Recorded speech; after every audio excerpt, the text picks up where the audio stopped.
No noise now. Amp is on and I connect the cables. Nothing is being fed to the speaker.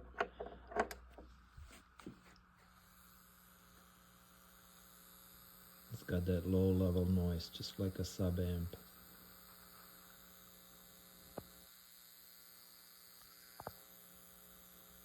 When I disconnect the cables, it goes away.